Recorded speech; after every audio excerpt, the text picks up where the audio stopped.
Thief Simulator is an infamously on-sale game for the Nintendo Switch. It launched with barely launched content, got a huge update a few years back to catch it up with the PC and other versions of the game, and is pretty much always on sale for $1 to $2 US. Last week, a new version of Thief Simulator released for the Switch dubbed Mastermind Edition, aka DLC included, that is not available for the initial release. And if you already own the original, you get it for $1.99. So of course, the moment I saw it, I immediately grabbed it and dove back into the world of thieving. Let us dive right in, as there are some differences outside of just the amount of content. Here is my review of Thief Simulator Mastermind Edition for the Nintendo Switch and backwards compatible with Nintendo Switch 2. The story of Thief Sim is you get out of jail thanks to the Lombardi family. To fulfill your debt, you become a thief and do little jobs for them, ranging from breaking items in families' homes that have upset them, to taking anything from basic kitchen supplies to large flat-screen TVs. The story of this game is alright for what it is, but it's really just a vehicle for the gameplay. It's a nice way to keep you going through the story with voice clips instead of just text-based tasks, but it's nothing out of the ordinary. When it comes to gameplay, this is a 3D stealth game with thievery mechanics. As you play, you'll be sneaking into homes with an arsenal of lockpicks and hacking tools with the goal of getting inside, taking everything worth anything, and getting out before the police show up. To start things off, the Switch already had access to Thief Simulator, and that's not to be confused with this Thief Simulator game that's an even smaller knockoff of this one. So first, let's compare the two versions, the original and Mastermind Edition. In the old version, you just get the base game. You get the campaign and extra map at the end to conclude the story and unlock New Game Plus, and that's pretty much it. This new version has DLC. You get the base game, the post-game contracts for the Farm, Train Spotters, True Gamers, as well as the Luxury Home DLC. Offering you 2 maps of houses to steal from, the original version does not have access to, leaving you with 5 different sandboxes to explore versus 3 on the original Switch release. Though it is worth noting that Mastermind Edition does not include the Shopping Center DLC that released for PC late last year.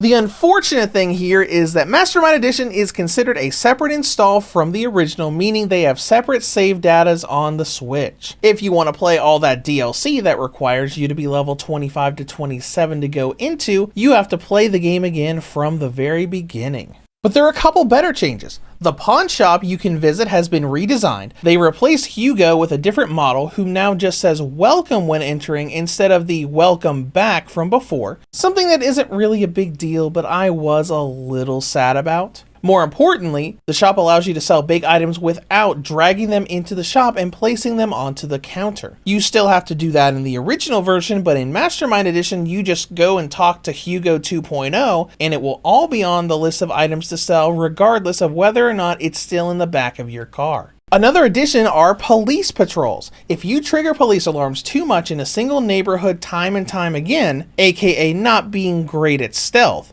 police will start patrolling the neighborhood looking for you and will immediately arrest you on site until you visited that neighborhood a few times without setting off those alarms. As for how you play the game, it's a sandbox stealth game. You drive a car into a sandbox map filled with houses you can infiltrate and steal items out of. Each house has windows, doors, and gates that require different types of lockpicks to get into. And once inside, you stuff your backpack full of smaller items like vases, keyboards, and appliances that you can grab as you walk around, while larger items like printers have to be carried in your hands to load into the back of your vehicle. At least until a tenant spots you and calls the police, requiring you to either hide in closets or dumpsters or flee back to your home before you get taken down with a taser. After getting your haul, you leave the sandbox, gain experience for how well you did that can be used to unlock new abilities on a skill tree, sell what you've got for cash, and go back out and repeat the process. There is a progression system with skills and being able to unlock and buy new thieving tools like lockpicks, hacking laptops, and binoculars. You work your way up from stealing simple appliances and TVs to being able to nab someone's car and take it back to a junkyard to gut and sell for cash. The best part about this system is that it's a sandbox game. If you have the tools necessary, you don't have to go where the story's telling you, you can go to any house you want.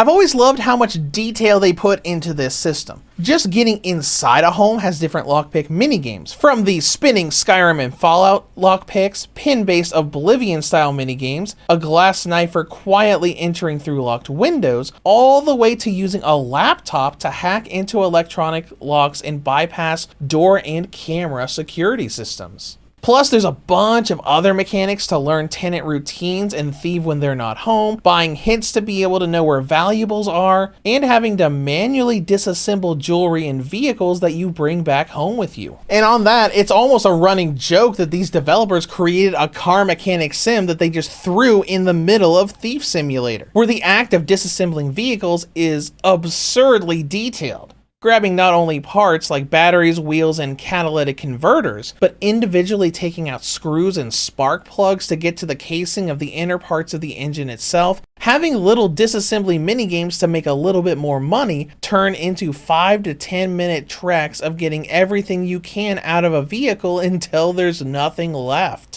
Now, it's not an incredibly deep or crazy AAA game. You don't get this elaborate narrative or a gorgeous visual presentation, but it's good at what it does. You're getting a competent simulator about thieving, and there's a lot of that to be done when we dive into content and length. Getting to the end of the game on Mastermind Edition easily took me over 15 hours, and that's before I started deep diving on the contracts and DLC. If you really like this game, expect to get at least 20 to 25 hours out of it. Before moving on to presentation, it is worth noting that the controls are still a little finicky. Sometimes the reticle needs to be just outside of where you think it needs to be to highlight a choice. This is most obvious when you're trying to do the gate door exploit at House 204, where you stand on the outside fence and can interact with the gate on the inside of the property. I found this very difficult to pull off with how precise where you're looking has to be. Next up is presentation, one of the weaker parts of the original release, and don't expect much to change. Thief Simulator Mastermind Edition doesn't look that different from Thief Simulator. A few things are designed different, like the pawn shop merchant and more variety in the NPCs that walk around the neighborhoods, but it's still mostly like it was before graphically. You still get a fair amount of pop-in as you drive around the neighborhoods. The models look okay for what they are, but the small lock textures that were a bit blurry and low res before are still that way now. What's different is performance, and even that is a little crazy. On Switch 1, the performance tries to hit 30 FPS and struggles in a lot of areas. The entire game on Switch 1 is a big range in the 20s and 30s on frame rate. In some areas like the Junkyard actually have more frame drops in Mastermind Edition than the original release.